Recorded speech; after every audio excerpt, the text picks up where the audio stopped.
ওখানে যে মুষলধারা বৃষ্টি হয়েছে না, এখানে দেখো এখানে পুরো শুকনো।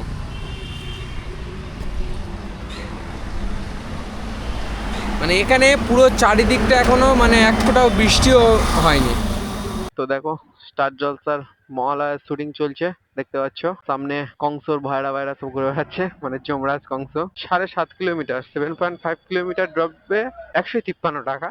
হ্যালো বন্ধুরা, গুড মর্নিং সবাইকে। আমি ঋষি, আমি কলকাতা রাস্তা বাইক ট্যাক্সিতে কাজ করি, আর সেই কাজের অভিজ্ঞতা ছোট্ট একটা ভিডিওর মাধ্যমে তোমাদের সামনে তুলে ধরার চেষ্টা করছি। আর এখন ঘড়িতে সময় হয়েছে 7:37, আর আমি অলরেডি বাড়ি থেকে একটা র্যাপিডোতে বুকিং নিয়ে বেরিয়েছি। কাস্টমারের পিক আপ লোকেশন আছে ওই 800 মিটার মতন, আর ড্রপ লোকেশন এক্স্যাক্টলি আমি ঠিক বলতে পারবো না, তবে 10 কিলোমিটার এরকমই কিছু হবে। ভাড়াও ঠিকঠাক দেখিয়েছে। এর আগেও এই কাস্টমারটাকে আমি নিয়ে গেছিলাম কিছুদিন আগে। তো যাই হোক, চলো আজকে সকাল সকাল কাজে বেরিয়েছি। টার্গেট বেশি কিছু না, বা টার্গেট কোনো কিছুই না, যা হবে যতটা হবে মার্কেট বুঝে কাজ করব, না হলে বাড়ি চলে আসবো। কোনো টার্গেট ছাড়াই আজকের কাজ করব। দেখা যাক কত টাকা ইনকাম করা যায় কতটা সময়ের মধ্যে, আর কখন বাড়ি ফিরি। তো চলো আগে কাস্টমারকে পিক আপ করি, তারপর তোমাদেরকে দেখাচ্ছি। তো বন্ধুরা, কাজে বেরিয়েছি, আর আকাশের অবস্থা তো ভীষণ খারাপ। আর আমি অলরেডি ফার্স্ট কাস্টমারের পিক আপ লোকেশনে দাঁড়িয়ে আছি। আর এদিকে বৃষ্টিও 1-2 ফোঁটা করে পড়তে শুরু করেছে। জানি না কতটা কি ভিডিও করতে পারবো, কতটা কি দেখাতে পারবো। যতটা পারবো দেখাবো, যতটা পারবো দেখানোর চেষ্টা করব। প্রথম বুকিং থেকেই বৃষ্টি। দেখি কাস্টমারকে ফোন করি, ফোন করে ডাকি, তারপরে যা হবে দেখা যাবে। বৃষ্টি না হলে দেখাবো, বৃষ্টি হলে দেখাতে পারবো না। আজকের দিনে প্রথম বুকিং, প্রথম রাইড। কাস্টমারকে বসিয়ে নিয়েছি। 5-7 মিনিট মতন দাঁড়িয়ে থাকার পরে তবে এলো। তো যাই হোক, মোটামুটি ওনার ড্রপ লোকেশন দেখাচ্ছে 10 কিলোমিটার, সময় দেখাচ্ছে 34 মিনিট। আর এদিকে আকাশের অবস্থা আবার খারাপ। তোমরা যারা এখনো পর্যন্ত চ্যানেলে নতুন রয়েছো, অবশ্যই চ্যানেলটাকে সাবস্ক্রাইব করে দিও। আর আমার ভিডিও যদি তোমাদের ভালো লাগে, অবশ্যই একটা লাইক করে দিও। আর তোমাদের যদি কোনো প্রশ্ন থাকে কলকাতা রাস্তা বাইক ট্যাক্সি সম্বন্ধে, ওলা, উবের, র্যাপিডো, ইনড্রাইভ, যে কোনো অ্যাপসের সম্বন্ধে, তো আমাকে কমেন্টের মাধ্যমে প্রশ্ন করতেই পারো। আমি যেটুকুনি জানি সেটুকুনি উত্তর দেওয়ার চেষ্টা করব। তো চলো আগে কাস্টমার ড্রপ লোকেশনের কাছাকাছি যাই, তারপরে তোমাদের সাথে কথা বলছি। তো বন্ধুরা, প্রথম কাস্টমার হয়েছিল 111 টাকা, উনি আমাকে পেমেন্ট করলো 115 টাকা। আর আমি চলে এসেছি সময়ের অনেক আগে, মানে প্রায় 3-4 মিনিট আগে আমি চলে এসেছি। তার কারণে এখন র্যাপিডোতে ওয়েটিং দেখাচ্ছে। আর এটা ছিল আজকের দিনে আমার প্রথম বুকিং। আর বৃষ্টি হচ্ছে, ক্যামেরা ঢুকিয়ে নেবো, অলরেডি ক্যামেরা ভিজে গেছে, অসুবিধা নেই। এবার পুরোপুরি বৃষ্টি যখন কমবে তখনই দেখানো শুরু করব। আপাতত ক্যামেরা ভিতরে ঢুকিয়ে নিচ্ছে। এবারে রেনকোট পরে নিতে হবে, রেনকোট পরে মোবাইল কভার জড়িয়ে কাজ করতে হবে। মোটামুটি কাজে বেরিয়েছি, কাজ করতে হবে। ভিডিও না করতে পারি, কাজে বেরিয়েছি, কাজ করতেই হবে, ব্যাস। আর যদি বৃষ্টি কমে ভিডিও অবশ্যই করব, তোমাদেরকেও দেখাবো। তো চলো আপাতত নেক্সট বুকিং এর জন্য অপেক্ষা করি। আজকের দিনে 2 নম্বর বুকিং। নেক্সট বুকিং কোথায় থেকে আসে, কত টাকা আসে, সেটাই এখন দেখার পালা। যদি বৃষ্টি কমে তোমাদেরকে দেখাবো, যদি বৃষ্টি এরকমই চলতে থাকে তাহলে দেখাতে পারবো না। বাড়িতে গিয়ে ডিটেলসে বলে দেবো। 2 hours later. তো হ্যালো বন্ধুরা, তো তোমাদেরকে তো দেখিয়েছিলাম ফার্স্ট বুকিং নেওয়ার পরে, মানে ফার্স্ট বুকিং লাগানোর পরে বৃষ্টি শুরু হয়েছিল, যার জন্য ক্যামেরা বন্ধ করে দিয়েছিলাম। তো তখন আমি ছিলাম বেহালাতে। তা বেহালাতে কিছুক্ষণ থাকার পরে মোটামুটি 10-20 মিনিট ওখানে বসেছিলাম। তো বেহালাতে 10-20 মিনিট বসে থাকার পরেই দ্বিতীয় বুকিংটা পাই। আর দ্বিতীয় বুকিংটা পেয়েছিলাম সন্তোষপুর, মহেশতলা সন্তোষপুরের দিকে। মহেশতলা সন্তোষপুরে গিয়ে প্রায় মোটামুটি 40 মিনিট 1 ঘন্টার কাছাকাছি ওখানে বসে থাকতে হয়েছিল। মানে ভাড়া বাজছিল, সব লং পিক আপ ছিল, যার কারণে আমি ভাড়া নিইনি। তো যাই হোক, ওখান থেকে অবশেষে ইনড্রাইভে একটা বুকিং পাই। তো তারপরে ব্যাক টু ব্যাক 2টো বুকিং নিয়ে এখন আমি আছি আপাতত টালিগঞ্জে। ভাড়া যদি বলো, মোটামুটি প্রথম বুকিংটা নিয়েছিলাম 115 টাকা, দ্বিতীয় বুকিংটা 153 টাকা। দ্বিতীয় বুকিংটা সব থেকে সেরা বুকিং ছিল, ডবল ভাড়া, মানে 7.5 কিলোমিটার ড্রপ লোকেশনে মোটামুটি 153 টাকা ভাড়া দিয়েছে। তো যাই হোক, দ্বিতীয় বুকিংটা 153 টাকা, 3 নম্বর বুকিংটা ছিল 90 টাকা, 4 নম্বর বুকিংটা 112 টাকা। তো সমস্ত কিছু স্ক্রিনশট আমি, মানে কত কিলোমিটার কী কিলোমিটার আছে সমস্ত কিছু স্ক্রিনশট আমিও তোমাদেরকে দিয়ে দেবো, তোমরা দেখে নিও। আর 4 নম্বর বুকিংটাও খুব সুন্দর বুকিং ছিল। কাস্টমারের পিক আপ লোকেশান ধরে 7 কিলোমিটার টোটাল ছিল। টোটাল 7 কিলোমিটারে আমি পেয়েছিলাম, আমাকে দিয়েছে 112 টাকা। 112 টাকাই হয়েছে, 112 টাকায় দিয়েছে। তো যাই হোক, লাস্ট 2টো বুকিং ব্যাক টু ব্যাক ইনড্রাইভে নেওয়ার পরে এখন আছি আপাতত টালিগঞ্জে। এখানে একটু টিফিন করলাম। আর এখন সময় হয়েছে মোটামুটি 12টা বাজতে চললো, দেখতে পাচ্ছ 12টা বাজতে চললো। তো নেক্সট 5 নম্বর বুকিং কোথা থেকে আসে, কত টাকার আসে, সেটাই এখন দেখার পালা। আর তোমাদেরকে বলেছিলাম আজকে কোনো টার্গেট নেই, আজকের যতক্ষণ ইচ্ছা হবে, মোটামুটি যতক্ষণ রাস্তায় থাকবো, মোটামুটি যতক্ষণ ইচ্ছা হবে কাজ করব। মোটামুটি রাস্তায় যতক্ষণ থাকবো, ভাড়া যদি ব্যাক টু ব্যাক পেতে থাকি তবেই কাজ করব, নাহলে বাড়ি চলে যাব। বেকার শুধু শুধু বসে থাকবো না। তো টার্গেট ছাড়াই আজকে বেরিয়েছি, দেখা যাক কটা পর্যন্ত কাজ করি আর কত টাকার কাজ করি। তো চলো এখান থেকে 5 নম্বর বুকিং, নেক্সট বুকিং অ্যাকসেপ্ট করে তোমাদের সাথে কথা বলছি। তো হ্যালো বন্ধুরা, অনেকক্ষণ বসে থাকার পরে অবশ্যই টালিগঞ্জ থেকে একটা পার্সেল বুকিং পেয়েছি। পার্সেলটা যাবে বোড়াল, সোনারপুরে ওই সাইডটাই। আর পার্সেলের পিক আপ লোকেশন একদমই পাশে ছিল আমার, মোটামুটি ওই 150 মিটার মতন পিক আপ লোকেশন ছিল। আগে পার্সেলটা পিক আপ করি। কত টাকার পার্সেল? ওই 90 টাকা মতন পার্সেল। আর কত কিলোমিটার সেটাই তোমাদেরকে দেখাচ্ছি না। আর পার্সেলটা যাবে এই এসকে প্রোডাকশন হাউস, কম বেশি তোমরা সবাই জানো, একটা প্রোডাকশন হাউস। ওই প্রোডাকশন হাউসের লোকেশন দেওয়া আছে, এখান থেকেই পার্সেলটা যাবে। চলো আগে পার্সেলটা পিক আপ করি, তারপর তোমাদেরকে দেখাচ্ছি। আচ্ছা ওটিপি বলতে বলুন, ওটিপি 2688 তো। 2688। হ্যাঁ। হ্যাঁ হয়ে গেছে। তো বন্ধুরা পার্সেল পিক আপ করে নিয়েছি, একটা ছোট ব্যাগ। তো যাই হোক, মোটামুটি কাস্টমারের মানে পার্সেলের ড্রপ লোকেশন দেখাচ্ছে 7.4 কিলোমিটার, সময় দেখাচ্ছে 27 মিনিট, আর ভাড়া দেখিয়েছে 89। তো চলো আগে পার্সেলটা ড্রপ লোকেশনের কাছে যাই, গিয়ে আর তোমাদের সাথে কথা বলছি। তোমরা যারা এখনো পর্যন্ত চ্যানেলে নতুন রয়েছো, অবশ্যই চ্যানেলটিকে সাবস্ক্রাইব করে দিও। আর আমার ভিডিও কেমন লাগছে কমেন্টের মাধ্যমে জানাও। আর তোমরা কে কোথায় থেকে আমার ভিডিও দেখছো সেটাও কমেন্টের মাধ্যমে জানাও। তাড়াতাড়ি 1K সাবস্ক্রাইব করে দাও, তারপরে একটা চমক নিয়ে আসবো। একটু চ্যানেলটা না বড় হলে ওগুলো করা যাচ্ছে না। তোমরা এখনো পর্যন্ত যারা ভিডিও দেখছো সাবস্ক্রাইব করছো না, তোমাদের কাছে রিকোয়েস্ট, তোমরা অবশ্যই করে চ্যানেলটাকে সাবস্ক্রাইব করে দাও। বেশি কথা না বাড়িয়ে কাস্টমার ড্রপ লোকেশনের কাছে যাই, গিয়ে আর তোমাদেরকে দেখাচ্ছি। যে পার্সেলটা নিয়ে আসছিলাম 5 নম্বর বুকিং এ, কাস্টমারের ড্রপ লোকেশনের কাছাকাছি চলে এসেছি। এটা একটা ফিল্ম স্টুডিও, ওই যে হাত নাড়াচ্ছে 4835। তো বন্ধুরা পার্সেল তো ডেলিভারি করে দিলাম।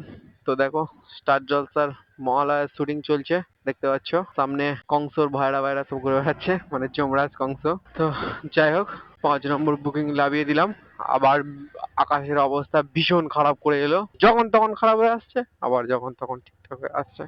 তো যাই হোক চলো এখান থেকে 5 নম্বর বুকিং কোথায় থেকে আসে, কত টাকা আসে সেটাই এখন দেখার পালা। ভাড়া তো বাদ, যেই ভাড়াটা আমি নিয়ে নিতাম, নিয়ে বাড়ি চলে যেতাম, কিন্তু পিক আপ 2.3 কিলোমিটার কি নেবো, এই ভাড়াটা কি নেবো, আমি কত দূর থেকে পিক আপ করতে যাবো। তো যাই হোক চলো ওসব কথা বাদ দাও।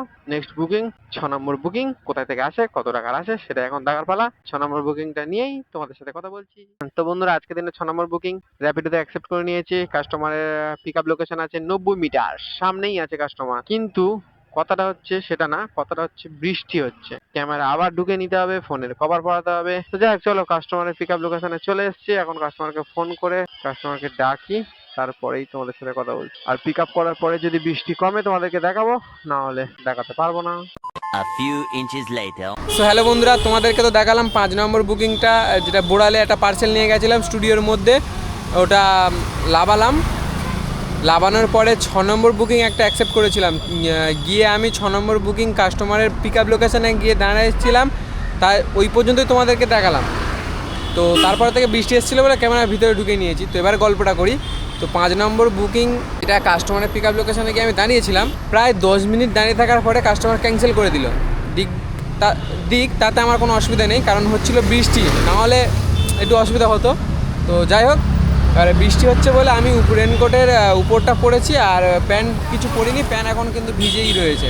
তো যাই হোক আমি ভাবলাম যে ওখান দিয়ে একটা বাড়ির দিকে ভাড়া নেবো, নিয়ে বাড়ি চলে যাব। তো সেই মতন অনেকক্ষণ বসেছিলাম, বসে থাকতে থাকতে একটা ইনড্রাইভে একটা ভালো ভাড়া বাজলো। ওখান দিয়ে 16 কিলোমিটার রাস্তা, 112 টাকা ভাড়া দেখিয়েছে। তো আমি ওটা অ্যাকসেপ্ট করেছি, মানে কাস্টমারকে রিকোয়েস্ট পাঠালাম 112 টাকা।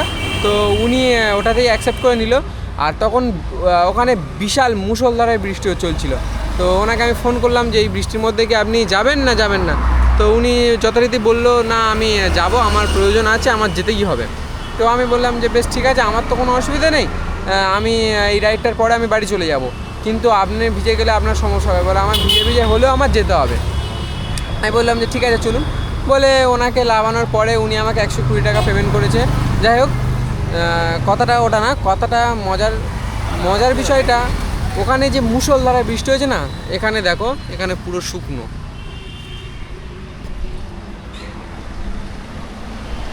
মানে এখানে পুরো চারিদিকটা এখনও মানে এক ফোঁটাও বৃষ্টিও হয়নি। মানে ভাবতে পারছো কি পরিস্থিতি। তো যাই হোক, 6 নম্বর বুকিংটা এই বেলেঘাটাতে লাগালাম।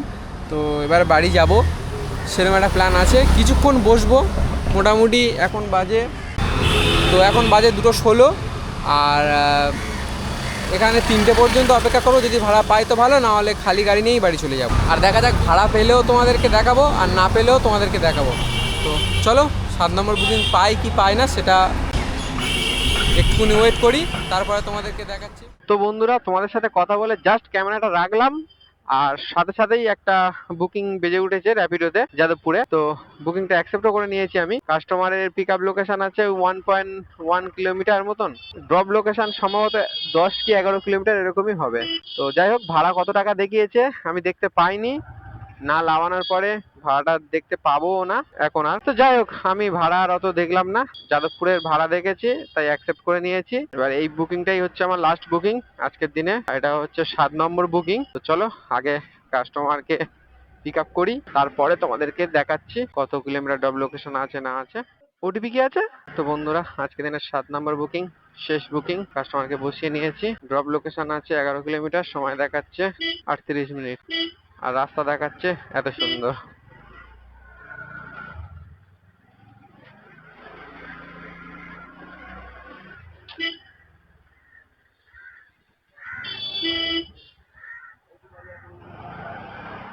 কি বলবো, সুন্দর রাস্তা, গলি গলি সব দিক।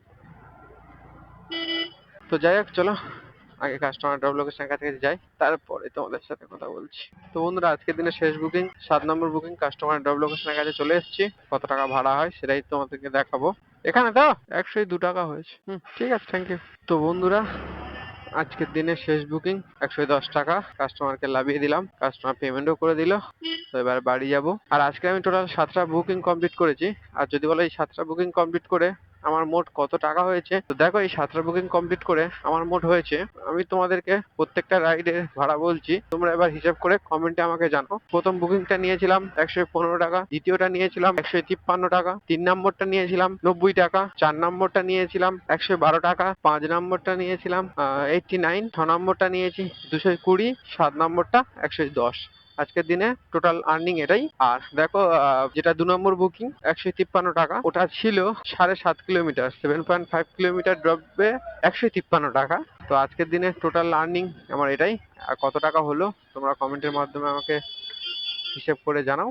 আর যদি বলো কতটা সময় লেগেছে, তো দেখো, মোটামুটি ওই 7 ঘন্টা 7.5 ঘন্টা মতন সময় লেগেছে এই টাকাটা ইনকাম করতে। এতটা সময় লাগতো না সকাল টাইমে, মানে যেরকম টাইমে বেরিয়েছি এই এতটা সময় লাগার কথা নয়। ওই সন্তোষপুর মানে মহেশতলা সন্তোষপুরের দিকে গিয়ে মানে আমার নিজের গাফিলতির জন্য একটু সময়টা ওখানে ব্যয় হয়ে গেছে বেশি। তো বেরিয়েছিলাম 7:30 নাগাদ, আর বাড়িতে যাচ্ছি ওই এখন বাজে 3টে। আর তোমরা অবশ্যই করে কমেন্টে জানাবে আমার আজকের দিনের টোটাল আর্নিং কত হলো, ক্যালকুলেট করে কমেন্টের মাধ্যমে জানাবে। আর তোমাদের যদি কোনো প্রশ্ন থাকে অবশ্যই কমেন্ট করে জানাতে পারো। আর আমার ভিডিও যদি তোমাদের ভালো লাগে অবশ্যই ভিডিওতে একটা লাইক করে দিও। ভিডিওটা আর বেশি বড় করবো না, ভিডিওটা এখানে শেষ করছি। চ্যানেলে নতুন হয়ে থাকলে অবশ্যই চ্যানেলটাকে একটা সাবস্ক্রাইব করে দিও। তো চলো, দেখা হচ্ছে নতুন কোনো দিন নতুন কোনো ভিডিওতে। ততক্ষণের জন্য ভালো থাকবেন, সুস্থ থাকবেন।